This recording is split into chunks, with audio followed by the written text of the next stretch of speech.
build up slower in the spring. Actually, some people, there is something called a propolis trap, which is very similar to my metal frame queen includer, but it's tighter mesh. What the bees will do is if there's a space that they don't like, they take this bee propolis, which we've got some on the hives that you can see when we're done talking here, they'll stick it all together to try and seal that up. Some people actually use that propolis as tinctures.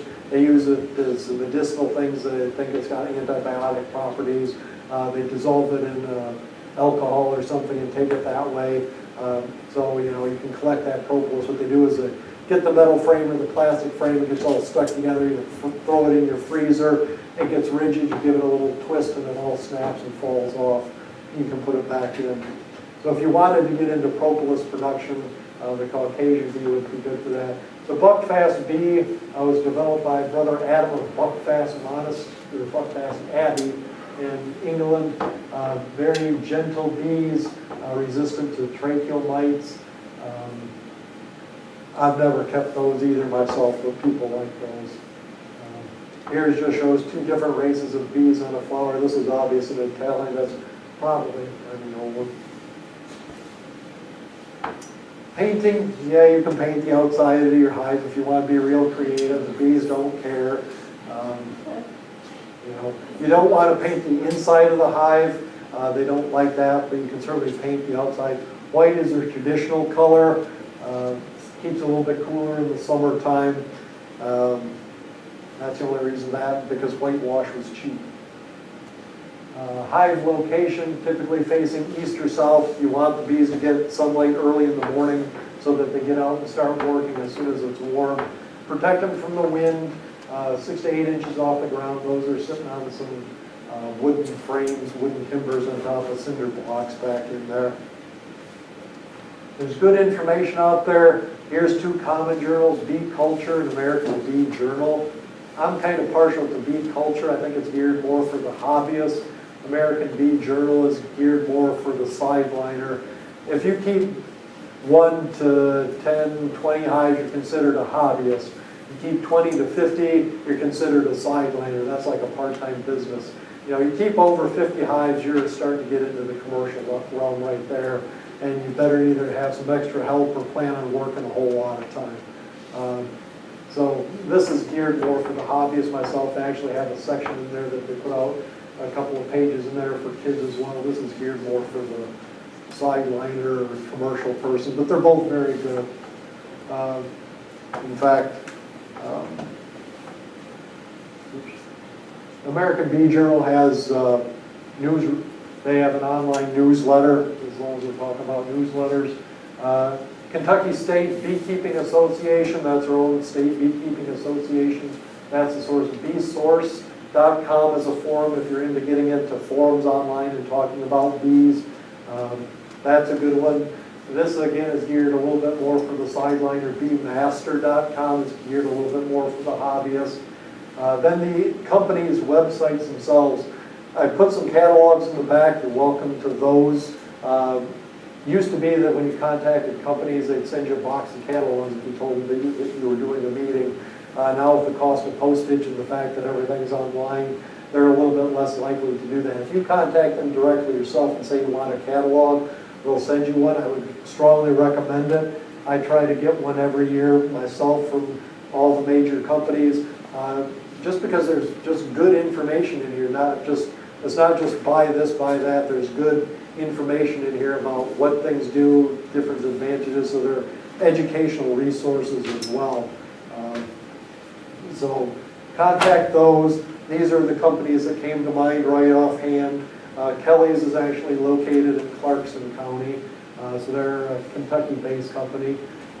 You know, no financial relationship to any of these companies with that.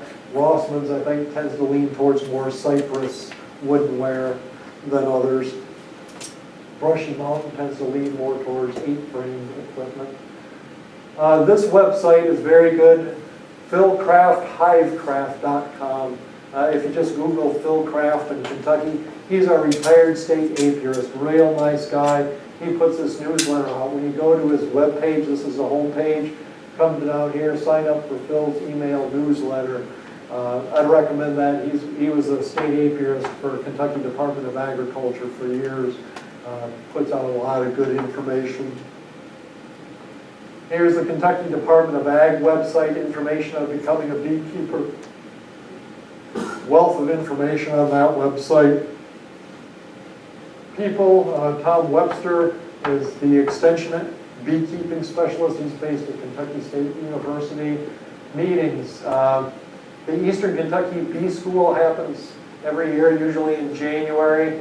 This year it's January 19th down in Hazard at the community college. It's a full-day event. They have a general opening session, and then they have separate tracks that you can break out into and sit in on and learn different things. The one in Moorhead, I haven't heard what that one is. And then the Bluegrass Beekeeping School, another day-long event. They get in a lot of vendors. They actually have an equipment swap up there as well. That one's usually in March as well. I know I'm speaking at the one in Hazard this year, just on basic bee biology as well. Covered a lot of different things here in terms of books and things. If you like books, there's Natural Beekeeping for those of you that tend to lean more towards the organic or sustainable approaches. This is a pretty good book. It's not the best one out there. It's not the worst one out there. It's a good book though. You know, it's not like all the other beekeepers. You know, that we all have lots of different opinions, and it all depends upon what day it is, what our opinion is. But you know, this is a good one. You'll probably find that cheap somewhere, used or something, or you know, just go to your favorite bookseller somewhere and check out the beekeeping things. The company catalogs are a great source of information. The online forums. This just shows the bees, what happens with the bees in the United States. Come January, February, they all come over here to the almonds, and then once the almond crop is pollinated, all these flatbeds separate and start going around the country. Some will go up into Washington, some will come across the Southwest, and eventually work their way up into blueberries. And actually, many of the bees in the United States commercially overwinter in that part of the United States.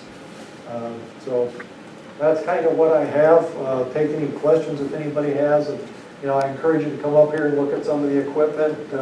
You know, pick up the shallow super, as I said. This isn't full, but it'll give you a feel for what you're going to be dealing with honey and things.